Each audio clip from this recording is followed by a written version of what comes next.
ማወቅ ማመን ያለባችሁ ነገር የኢትዮጵያ ህልውናና ሶቨርኒቲ ስጋት የሆነበት ዘመን አልፏል። እንኳን የመንደር ጎረምሳ ማንም ኢትዮጵያን በኃይል ማንበርከክ አይችልም። አሁን ስጋት መኖር የለበትም። ኢትዮጵያ አንድ ናት፣ አንድ ሆና ትቀጥላለች። ኢትዮጵያን ለመበተን ኢትዮጵያን ይፈልጉ ነበር ላለፉት 100 ዓመታት። አሁን የሚፈልጉ ሰዎች አሉ፣ እነሱ ይጠፋሉ፣ ኢትዮጵያ ትቀጥላለች። ምንም ጥርጥር የለውም። ይሄ በዛም ወገን ይሁን በዚህ ወገን ኢትዮጵያን ቀንሳለሁ፣ ቆርሳለሁ፣ አስቆርሳለሁ የሚል ኃይል እሱ እየፈረሰ ይሄዳል እንጂ ኢትዮጵያ ምንም አትሆንም። ምንም ከዛ አልፋለች። አሁን ቀበጧ የፕሬዝዳንቱ ሚስት ከውጤታማ ወንድ ጀርባ ጠንካራ ሴት አለች የሚለው ተደጋግሞ የሚጠቀሰው ብሂል ተግባራዊ የማይሆንበት ጊዜ አለ። በተለይም ከሀገር መሪዎች ጀርባ ያሉት ሚስቶቻቸው ለጥንካሬያቸው ሳይሆን ለድክመታቸው፣ ለመከበራቸው ሳይሆን ለመዋረዳቸው፣ ለመነሳታቸው ሳይሆን ለውድቀታቸው ምክንያት ሲሆኑ ይታያሉ። አሁን ተቀዳሚ ወይዘሮ ፈርስት ሌዲ በሚል ስያሜ መሪዎች ሚስቶች ቢሮ ተከፍቶላቸው በበጎ አድራጎት ስራዎች ሲሳተፉ ማየት የተለመደ ሆኗል። አንዳንዶች የሀገር መሪዎች ሚስቶች የናይጄሪያው ፕሬዝዳንት ቡሃሪ ሚስታቸውን ተቀዳሚ ወይዘሮ ሳትሆን የፕሬዝዳንቱ ሚስት ናት እንዳሉት ቤታቸውን የሚያስተዳድሩ ሆነው የሚያልፉ አሉ። አንዳንድ የሀገር መሪ ሚስቶች ከሚስትነትና ከበጎ አድራጎትም ተሳትፎ አልፈው የባላቸውን ስልጣን ተካፋይ ይሆናሉ። መካፈል ብቻ ሳይሆን የባላቸውን ፈቃድ በፍቅራቸው የጠቀለሉ ሚስቶች ደግሞ መካፈል ብቻ ሳይሆን አሿሚና አሻሪ ይሆናሉ። ከጀርባ ሆነው የመንግስት ስራን ይወስናሉ። እጅግ ለቀበጣ አኗኗር ራሳቸውን ይሰጣሉ። በህዝብ ገንዘብ በንቅዘት እየተዘፈቁ በወርቅና በብር እየተንቆጠቆጡ በደሃ ህዝባቸው ላይ ያንጸባርቃሉ። በፍቅር የተነደፉላቸው ባሎቻቸው ደግሞ እንዳሻሽ አድርጊ አንቺን ደስ እንዳለሽ የሚሉ ደካሞች ይሆናሉ። ደጋፊዎቻቸውና ዘመዶቻቸውን ያሾማሉ። በውጭ ሀገር ንብረት ያደራጃሉ። እንደነዚህ አይነት ሚስቶች በህዝባቸው ይወደዱ የነበሩትን መሪዎች እንዲጠሉ ምክንያት ይሆናሉ። መሪዎቹ ከስልጣን እንዲወገዱ የሚስቶቻቸው የግፍ ሥራ ሰበብ ይሆናል። የሮማኒያው ፕሬዝዳንት ቻውቼስኮ ከነሚስታቸው ኤሌና ጋር በጥይት ለመደብደብ የደረሱት ለሚስታቸው ፍላጎት የተገዙ ሆነው ሮማኒያን ለብዙ ጥፋት ዳርገዋል ተብለው ነው። የቱኒዚያው መሪ ቤን አሊ ከስልጣን እንዲባረሩና እንዲሰደዱ ሰበብ የሆነችባቸው ሚስታቸው ላይላ ቢን አሊ ናት። የኢኮኖሚውን አውታር ተቆጣጥራ በሀብት ጉበታ ላይ ተቀምጣ ስልጣኑን ለዘመዶቿና ለሞጋሾቿ አከፋፍለዋለች ተብላ በተፈጠረባት ጥላቻ ባሏንም ደረሳቸው። የቱኒዚያው መሪ ቤን አሊ ከስልጣን እንዲባረሩና እንዲሰደዱ ሰበብ የሆነችባቸው ሚስታቸው ላይላ ቤን አሊ የኢኮኖሚውን አውታር ተቆጣጥራ በሀብት ጉበታ ላይ ተቀምጣ ስልጣኑን ለዘመዶቿና ለሞጋሾቿ እያከፋፈለች ነው ተብላ በተፈጠረባት ጥላቻ ነው። ማኦ ሴቱንግ በኮሙኒስት ፓርቲ አባላቱ የሚወደዱ ቢሆኑም ለሚስታቸው ጂያንግ ኩኪንግ ስልጣኑን ለቀው የፓርቲውን ነባር አባላቱ እንዲገደሉና እንዲሰቃዩ አድርጋለች ተብለው ጥላቻ ተረፉ። ማኦ በህመም ቢያልፉም ሚስታቸው ግን ክፉ ስራዋ እንድትታሰርና ታንቃ እንድትሞት ሰበብ ሆኖባታል። ግሬስ ሙጋቤም ከነዚሁ ተርታ የምትቆጠር ሆናለች። ግሬስ ለሮበርት ሙጋቤ ከስልጣን መወገድ ዋነኛዋ ምክንያት ሆነች። የዚምባብዌ ፕሬዝዳንት የሮበርት ሙጋቤ ሁለተኛ ሚስት የሆነችው ግሬስ ሙጋቤ ወደ ተቀዳሚ ወይዘሮነት የደረሰችው በአጋጣሚ ነበር። በደቡብ አፍሪካ ተወልዳ ሮዶሻያ ያደገችው ግሬስ ቅኝ ተገዢዎች በሚደርስባቸው የገንዘብና የመንፈስ ስብራት ውስጥ አልፋለች። ያደገችው በድህነት ነው። ከነጻነት በኋላ በዲፕሎም ለመመረቅ በቅታለች። ባለትዳር የነበረችው ግሬስ በ28 ዓመቷ ከ71 ዓመቷ አዛውንት ሙጋቤ ጋር ተፋቀርን ለማለት ምክንያት የሆናት በቤተ መንግስቱ በጸሐፊነት ተቀጥራ መስራቷ ነው። በባሏ ላይ ፕሬዝዳንቱን አፍቅራ ፕሬዝዳንቱን ስታገባ ምቾት ሰተት ብሎ መጣላት። በቅንጡ ኑሮ ተንሳፈፈች። በአውሮፓና በእስያ ገበያዎች ያለ እርሷ የሚታይ ጠፋ። የወርቅና የአልማዝ ጌጦች ውድ ከሆኑ ቁሳቁሶች ጋር አሳመሯት። ሀብትና ምቾቱ ወደ ስልጣንም ፍላጎት መራት። ሽማግሌውን ባሏን ተክታ የዚምባብዌ መሪ ለመሆን አጓጓት። አድናቂዎቿም ምን ያቅትሻል እያሉ አረገዱላት። የስልጣን መንገዷን በሴራም ጭምር ለማሳመር ሞከረች። ግን ወጣ ጫፉ ላይ ስትደርስ ድንገት አዳልጧት ወደቀች። ብዙ ነገር አስባ ሁሉንም አጣች። ህልሟም ቅዠት ሆነ። ግሬስ ሙጋቤ ተቃዋሚዎቿ የሚያሳጧት፣ ወዳጆቿም የሚያፍሩባት፣ ሙጋቤንም የሚያዝኑባቸው ለቅንጡ ፍላጎቷ የምታባክነው መጠን የለሽ ገንዘብ ነው። ህዝቡ ገንዘቡ ከኛ የተዘረፈ ነው ብሎ ስለሚያምን ይከነክነዋል። ግሬስ ጌጥ ወዳድ፣ በፓሪስ በሆንግ ኮንግና በማሌዥያ መዝናናትና ቤትም መግዛት የምትወድ ነበረች። በእጅጉ የምትታወቀው ውድ ዕቃዎች በመግዛት ነው። ፓሪስ በነበረችበት ጊዜ ከአንድ ሱቅ በአንድ አፍታ 123,000 የአሜሪካን ዶላር መክፈሏ ተነገረባት። $1 ሚሊዮን ስለገዛችው የአልማዝ ጌጥም በውጭ ሀገር የምትገዛቸውን ቤቶች ለድሃው የዚምባብዌ ህዝብ ጥላቻ የሚፈጥር ነበር። ጥላቻውን የሚያከፋው በዚያን ጊዜ በ1900ዎቹ ዚምባብዌ በከፍተኛ የምጣኔ ሀብት ድቀት ተመታ ችግር ላይ ነበረች። ግሽበቱ 3 ሚሊዮን በመቶ ደርሶ አንዲት ዳቦ ለመግዛት ፌስታል ሙሉ ገንዘብ የሚያስፈልግበት፣ ብዙ ፕሮጀክቶች የተዘጉበት ጊዜ ነበር። በረሃብና በችግር የሚጎነጠው የዚምባብዌ ህዝብ የተቀዳሚ ወይዘሮዋ ግሬስ ሙጋቤ መሬት አይንካኛ አይነት መንደላቀቅ ሊቀበል አልቻለም።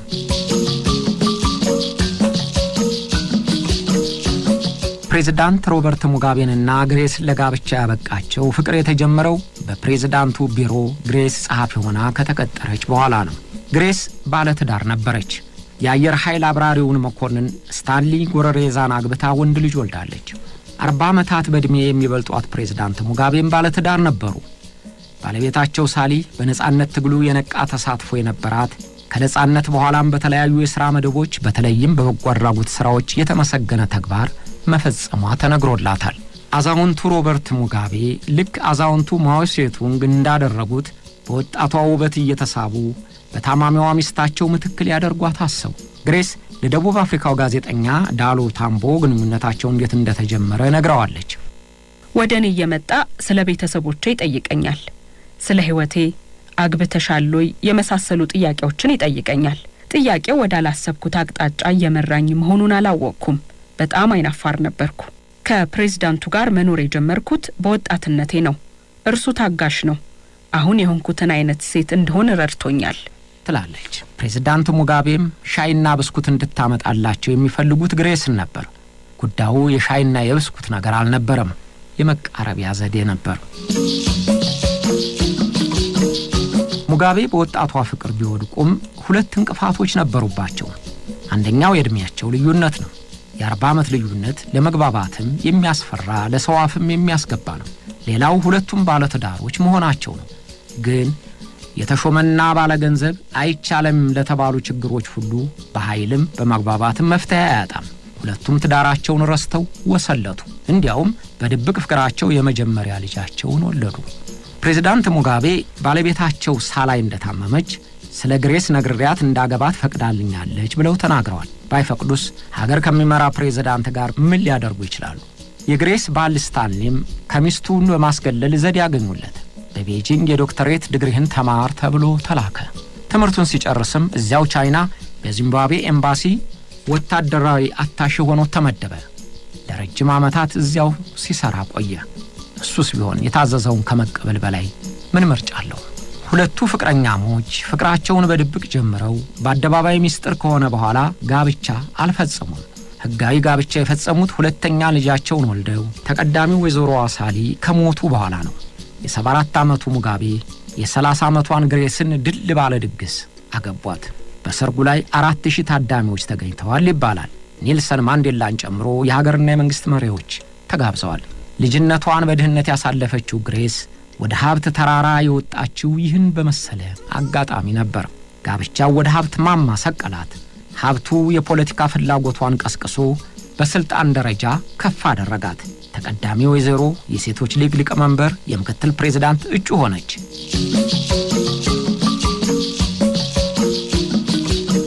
ግሬስ ሙጋቤ የሴቶች ሊቀመንበር ከሆነች በኋላና ባሏን ሙጋቤን ለመተካት ስታለም መረማመጃ መንገዱ ገዢው የዛኑ ፒኤፍ ፓርቲ መሆኑን ተረድታለች። ወደ ስልጣን የመወጣጫውን መሰላል መርገጥም ልክ የማኦ ሚስት ያደረገችውን ስልት ተጠቀመች። የመጀመሪያው የሮበርት ሙጋቤ ፍጹም ታማኝና አጋዥ ሆኖ መታየት ነው። ሮበርት ሙጋቤ ምንም እንኳ በኋለኛው የስልጣናቸው ዓመታት የሚነቅፏቸው የበዙ ቢሆኑም ለነጻነት ትግሉ ባደረጉት ተጋድሎ ዝና አላቸው። በፓርቲያቸው አባላት ይደገፋሉ። ስለዚህ ፕሬዝዳንትነቱን ለማግኘት በሙጋቤ ጥላ ስር መጠለል ያስፈልጋል። የማኦ ሚስት ኩዊንግም በማኦ ላይ ያደረገችው እንደዚሁ ነበር። ሁለተኛው በፓርቲው ውስጥ አዲስ አቋም አደራጅታ ነባር አባላቱን አስወግዳ በወጣቶች መተካት ነበር። የማኦ ሚስትም የባህል አብዮት እንዲካሄድ ከማኦ አስፈቅዳ በእርሷ መሪነት የባህል አብዮት አካሄደች። ነባር የፖሊት ቢሮ አባላቱን ለስልጣኔ እንቅፋት ይሆናሉ ያለቻቸውን ሁሉ አስገደለቻቸው፣ አባረረቻቸው፣ አሳሰረቻቸው። ወጣቶቹን እየመረጠች ለባህል አብዮት ቋሚ ያደረገቻቸው። ግሬስ ሙጋቤም ከዛኑ ፒኤፍ ፓርቲ አባላት G40 የሚል ቡድን እንዲደራጅ አደረገች። በሙጋቤ ፈቃድ የተደራጁት G40 አባላት እድሜያቸው ከ40 ዓመታት በታች የሆኑ የፓርቲው አባላት የተመለመሉበት ነው። የጂ40 አባላት የተማሩና ከማዕከላዊ ኮሚቴ አባላት እስከ ሚኒስትሮች ድረስ የተመለመሉበት ስብስብ ነው። በነጻነት ትግሉ የተሳተፉና ከፍተኛ ስልጣን ላይ ያሉትን ነባር አባላት በአዲስ አስተሳሰብ ስም አስገልሎ የግሬስን መሪነት በሚቀበሉ ወጣት አመራሮች ለመተካት ታስቦ ነው።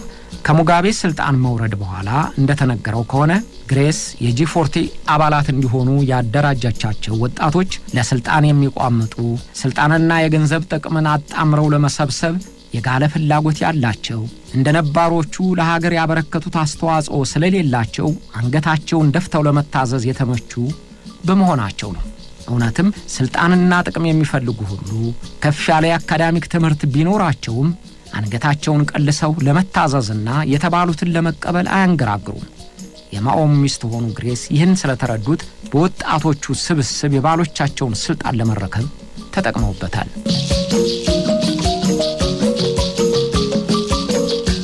የጂ40 ዋናው ዓላማ ግሬስን ወደ ስልጣን ማምጣት ነው። መጀመሪያ ሙጋቤ እንዲመረጡ ከዛም ግሬስን ወደዚያው ደረጃ ለመውሰድ መንገዱን ለመጥረግ በትጋት ሰሩ። ለፕሬዝዳንት ሙጋቤ መመረጥ ታጥቀው እንደሰሩት ሁሉ ግሬስ ሙጋቤ ምክትል ፕሬዝዳንት እንድትሆን ቀበቷቸውን አጥብቀው ቀሰቀሱ። ደጋፊዎቻቸውን ምክትል ፕሬዝዳንታችን ግሬስ ናት የሚል መፈክር እያስያዙ አሰለፏቸው። ይህን ሁሉ የሚያደርጉት ህጋዊ ምክትል ፕሬዝዳንቶቹ ኤመርሰን ሙናንጋጓና ጆይስ ሙጁሩ እያሉ ነው። ፓርቲውንና የመንግስት መዋቅሩን የጂ40 አባላት ስለተሰገሰጉበት ሙጋቤም ስለደገፉት ግሬስ ባሏን ተክታ ፕሬዝዳንት እንደምትሆን የታመነ ሆነ። እንዲያውም ግሬስ ለፕሬዝዳንትነት መወዳደር አያስፈልጋትም፣ ካሁኑ ፕሬዝዳንት ሆናለች የሚል አሽሙር መነገር ጀምሮ ነበር። በሙጋቤ ስልጣን እንዳሻት የምታዝ የምታሹምና የምታሽር በመሆኗና እንደ ፕሬዝዳንት መታየት መጀመሯን ለመጠቆም ነው። ግሬስ ሙጋቤ በሀብት ምንጣፍ መረማመዷ ብቻ አልበቃትም።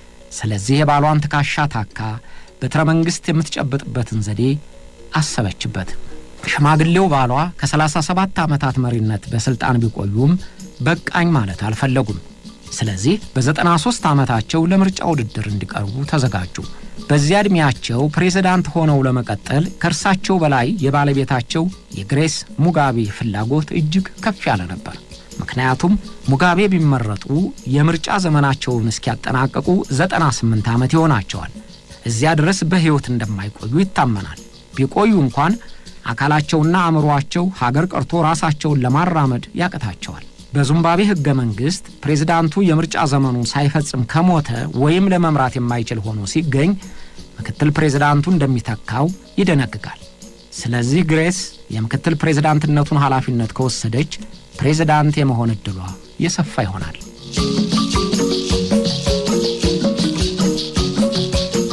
ፕሬዝዳንት ሙጋቤ ምርጫውን አሸነፉ።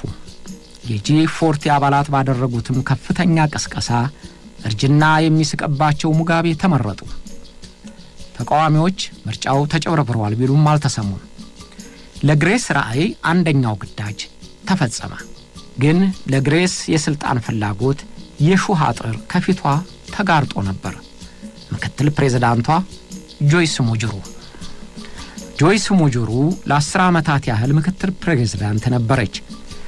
በነጻነት የትጥቅ ትግሉ እስከ መጨረሻው የተሳተፈች የተማረችና ከነጻነት በኋላ በተለያዩ ሚኒስትሮች ሚኒስትር ሆና ያገለገለች ናት።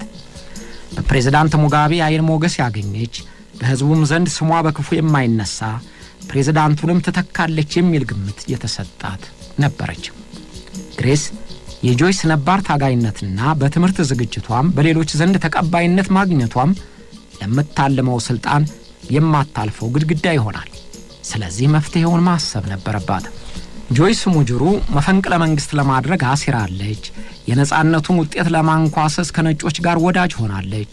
ከተቃዋሚ ፓርቲዎች ጋር ትመክራለች የሚል የሐሜት ክስ እንዲነዛ ሆነ።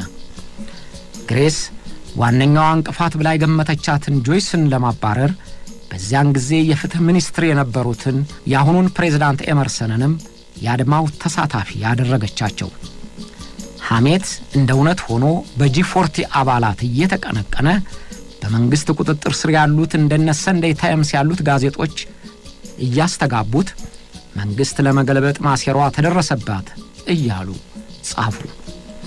ግሬስ ከዚያም አልፋ ያልተገባ ልብስ እየለበሰች ሹማምንቱን ለማማለል ትሞክራለች ብላ በአደባባይ ዘለፈቻት። የጂ40 አባላት የሆኑት ሚኒስትሮችም ለሙጋቤ ይችን ሴት ሻረልን የሚሏቸውን ያህል ግሬስም ከምግብ ቤት እስከ መኝታ ክፍላቸው ባሏን እንደምትወተውታቸው ሊገመት ይችላል። ሙጋቤ የተናገረችውን አመኑ ወይም በሚስታቸው ተሸነፉ። ስለዚህ ጆይስ ሙጅሩ ከምክትል ፕሬዝዳንትነቷም እድሜዋን ከተሳተፈችበት ድርጅቷም ተባረረች። ግሬስ አሸነፈች።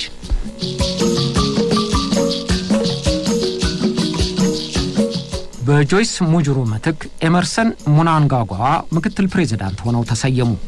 ኤመርሰን ሙናንጋጓ ከሙጋቤ ጋር የሚተዋወቁት ሁለቱም በዘረኛው የሮዶሺያ መንግስት እስረኞች በነበሩበት ጊዜ ነው። በነጻነት ትግሉ አብረው ነበሩ። የሙጋቤ ልዩ ረዳትም ነበሩ። ከነጻነት በኋላ የደህንነት ሚኒስትር በኋላም የፍትህ ሚኒስትር ሆነው ሰርተዋል። ለሙጋቤ ታማኝነታቸው የተረጋገጠ ነበር። ምክትል ፕሬዝዳንትነቱን መሾማቸው ይገባቸዋል ተብሎላቸዋል። ግን ለግሬስ ሙጋቤ ድብቅ ዓላማ ኤመርሰን እንቅፋት ናቸው። ጆይስ ሙጅሩን ለመጣል በአንድ ይመክሩ የነበሩት ግሬስና ኤመርሰን በጥርጣሬ መተያየት ጀመሩ። ወትሮም የፖለቲካ ጥቅም በአንድ ወቅት ወዳጅ የሆነውን ጠላት የሆነውን ወዳጅ ያደርጋል። ስልጣንም ለጓደኝነትና ለዝምድና ዋጋ የምትሰጥ አይደለችም። ስለዚህ ኤመርሰን የትግል ጓዳቸውን ሙጅሩን ለማስወገድ እንዳሴሩት ሁሉ ግሬስም ኤመርሰንን ለማስወገድ ከጂ40 አባላት ጋር መከረችባቸው። የጂ40 አባላት ኤመርሰንን እያጣጣሉ ግሬስ ምክትል ፕሬዝዳንት ትሁን የሚለውን በሰልፍ የታጀበ ቅስቀሳ አፋፋሙት። ለፓርላማ አባልነት በሚደረገው የምርጫ ቅስቀሳም ላይ ግሬስ የኤመርሰንን ስም እየጠራች ተቃወመች። ጆይስን ለመጣል የተጠቀመችበትንም ዘዴ ደገመችው። ፕሬዝዳንቱን ለመግደል ማሴሩን ባለሁበት ኃላፊነት ደርሼበታለሁ ብላ በህዝብ ፊት ተናገረች። የእርሷን አባባል የጂ40 አባላት በመዋቅራቸው ስር ባሉት መገናኛ ብዙሃን አስተጋቡት።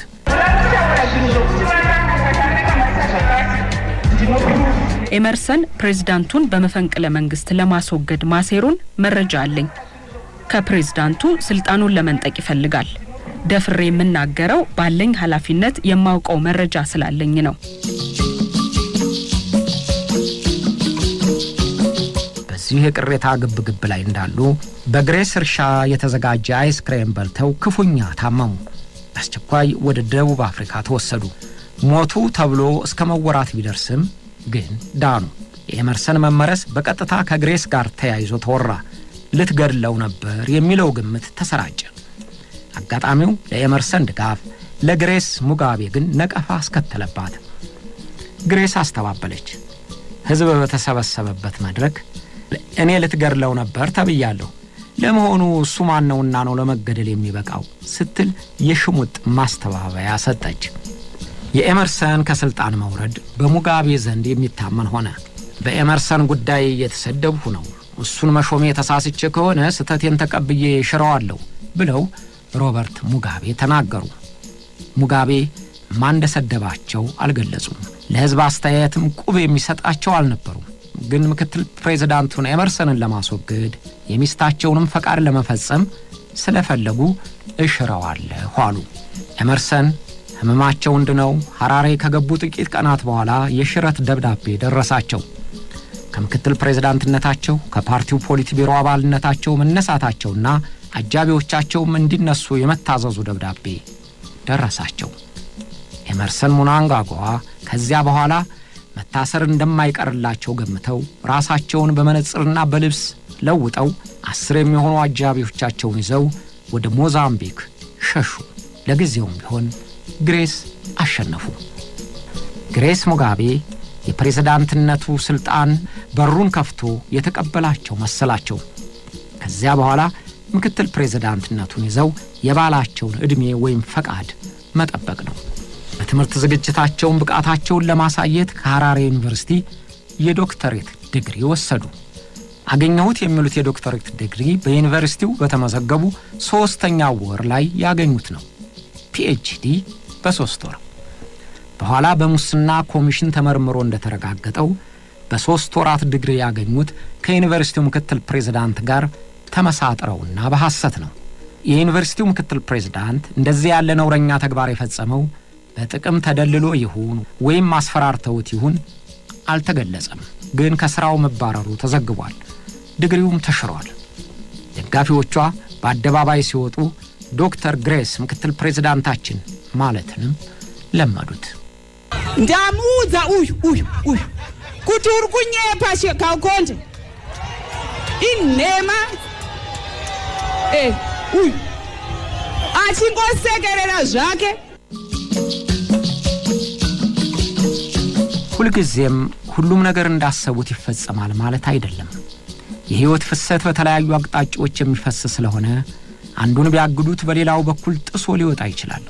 አንዱን ሾክ ነቀልኩ ሲሉ ሌላው ያቆጠቁጣል። ግሬስ ሙጋቤም ወደ ፕሬዝዳንትነት የሚያቀርባት መንገድ ለመጥረግ ችላ ነበር። ግን በእጇ ለመጨበጥ በተዘጋጀችበት በመጨረሻው ሰዓት ባልታሰበ አጋጣሚ አፈተለከባት። ግሬስ የማኦ ሚስት የፈጸመችውን ስህተት ደገመችው። የመከላከያ ኃይል ከእርሷ ጋር አልነበረም። የመከላከያ ኃይሉ የእርሷን ወጣሁ ማለት ወትሮም የሚደግፍ አልነበረም። በዚያ ላይ የመከላከያ ሚኒስትሩን ቹዋንጋንን ለማሰር የተደረሱበት ምክር የሙጋቤንም የግሬስንም የጂ40ንም ውድቀት አፋጠነው። መከላከያ ሚኒስትሩ ጀነራል ቹዋንጋ ከነጻነት ትግሉ ጀምሮ የታገለ ለ35 ዓመታት መከላከያውን የመራ የሙጋቤ የታመነ ወዳጅ ነበር። ግን የግሬስ ሙጋቤን መሪነት እንደማይቀበል ተገምቷል። ስለዚህ ቻይና ሄዶ ሲመለስ እንዲታሰር ተወሰነ። ሐራሪ አይሮፕላን ሲደርስም የጂ40 አባል የሆነው የፖሊሱ ዋና አዛዥ እጁን እንዲይዙት የፖሊስ አባላት ላከ። ግን የጀነራሉ ደጋፊዎች የሆኑት የልዩ ኮማንዶ አባላት ወደ አየር ማረፊያው ቀድመው ደርሰው ፖሊሶቹን አስረው ጀነራሉን ከቢሮው አደረሱት። ጀነራሉ በተዶለተበት ሴራ ተናደደ። ፕሬዝዳንት ሙጋቤንም አነጋገራቸው። ምን እያደረክ ነው ሚስተር ፕሬዝዳንት አላቸው። ምን ሆንኩ ነው የምትለው አሉት ሙጋቤ። ለምን ልታስረይ ፈለክ? እኔ ይሄንን አላውቅም፣ ከኔ ዕውቅና ውጭ ነው ብለው እንደመለሱለት ተዘግቧል። ነግሬስ የሙጋቤን የሽምግልናቸውን ሰበብ ያደረጉ የማያውቁት ትዕዛዝ ሲያስተላልፉ ቆይተዋል የሚል ግምትም ተወስዶባቸዋል። በጀነራሉ ላይ የተሞከረው እርምጃ የመከላከያ ኃይሉን አንቀሳቀሰው። በማግስቱ ታንኮች አደባባይ ወጡ። ህዝቡ ሙጋቤ እንዲወርድ በይፋ ጠየቀ። ወታደሮቹ ህጋዊው ምክትል ፕሬዝዳንት ኤመርሰን ስልጣን እንዲይዝ ሙጋቤም ከነሙሉ ጥቅማቸው በቤተ መንግስታቸው ተወስነው እንዲቆዩ መወሰኑን በመግለጫ አወጀ። ፕሬዝዳንት ሮበርት ሙጋቤ የ37 ዓመታት የስልጣን ማብቂያቸው ሆነ። ግሬስ ሙጋቤ ቀን በውኗ ሌሊት በህልሟ ያሰበችው ስልጣን እንደ ጉም ተነነ። ከዚያ ቀን በኋላም ለነፍሷና ለገንዘቧ ብቻ የምትጨነቅ ሆነች።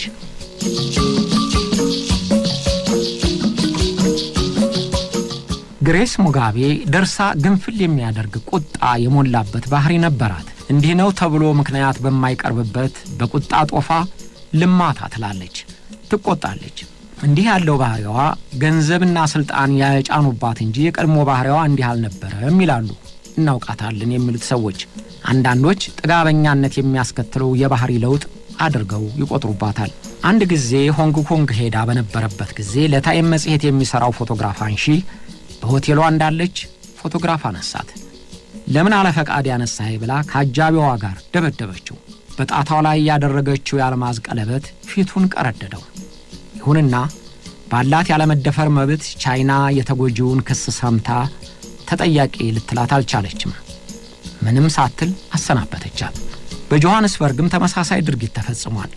በደቡብ አፍሪካ እጅግ ውድ በሚባለው ሆቴል ሁለቱ ወንዶች ልጆቿ አርፈው ነበር። የ20 ዓመቷ ሞዴል አንጀሊና ጋብርኤላም ከሴት ጓደኛዋ ጋር እዚያው ሆቴል አርፋለች። ግሬስ ከሆቴሉ ስትደርስ ሞዴሏን ጋብርኤላ ኤንገልሰን ስታይ መጮህ ጀመረች። በልጆቿ መጠርጠሯ ነው። ምክንያቷንም ማንነቷንም ባለማወቋ ግራ የተጋባችው ጋብርኤላን ከዘለፋ አልፋ እዚያው ባገኘችው በኤሌክትሪክ ገመድ ደበደበቻት። ግንባሯ ደማ። ሞዴሏ ስለከሰሰችና የግሬስን ህገወጥነት እየነቀፉ ጋዜጦች በመጻፋቸው ከደቡብ አፍሪካ እንዳትወጣና ፍርድ ቤት እንድትቀርብ ታዘዘች። ሙጋቤ የሚስታቸውን መከሰስ በማይደፈር የዲፕሎማቲክ መብት እንድትታለፍ በሽማግሌ ጎናቸው ጆሃንስበርግ ድረስ ቢሄዱም ከመከሰስ አልዳነችም። ግን ፍርድ ቤቱ ያለመከሰስ መብቷን ጠቅሶ በነጻ አሰናበታት። ውሳኔው በደቡብ አፍሪካውያን ዘንድ ቁጣ ቀሰቀሰ።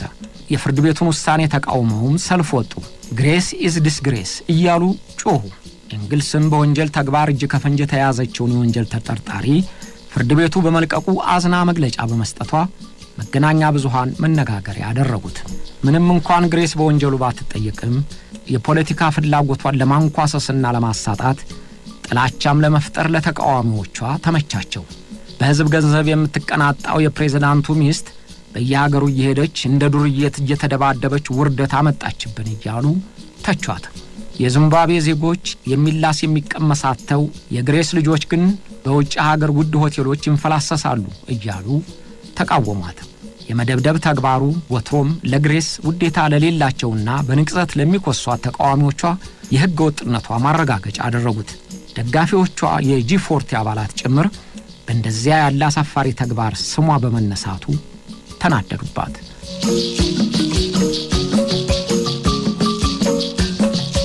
ፕሬዝዳንት ኤመርሰን ስልጣን እንደያዙ ቀዳሚ ስራቸው ያደረጉት የግሬስ ደጋፊ ሆነው ነባሮቹን ታጋዮች ለማስወገድና ለጥቅማቸው አሰፍስፈው ይጠብቁ የነበሩትን የጂ40 አባላትን መዋቅር ማፈራረስ ነበር። እየታሰሩም ነበሩ። በዚህም ግሬስ ወርቀሽ ተነሽ የሚላት ጠፍቶ ተንሳፈፈች። እርግጥ የኤመርሰን መንግስት ቃሉን አክብሮላታል። የሁለቱ ታላላቅ ቪላዎች በፓርቲው ስር ሆነው ግን እንድትጠቀምባቸው ተፈቀደላት።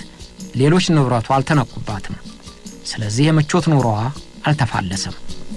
ግን ራሷን ፈጽማ ደበቀች። የት እንዳለች እንኳን እስከማይታወቅ ድረስ ከአደባባይ ጠፋች። ኑሮዋን በሐራሬ፣ በናሚቢያ፣ በማሌዥያ ማድረጓ ይነገራል።